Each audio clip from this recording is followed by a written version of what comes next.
Herkese merhaba arkadaşlar, kanalıma hoş geldiniz. Yepyeni bir videoyla karşınızdayım. Arkadaşlar, bugünkü videomuzda Türkiye'nin ünlü oyuncusu İbrahim Çelikkol'dan yepyeni görüntüler geldi. İbrahim Çelikkol oğlu Ali ile birlikte spor yaparken yeni görüntülerini sosyal medya hesabından paylaştı.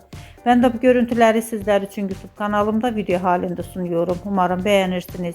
Arkadaşlar, videomu beğendiyseniz kanalımı izlemeyi ve bildirim butonuna basmayı unutmayın. Şimdilik benden bu kadar olsun. Yeni videomuzda görüşmek üzere. Hoşça kalın.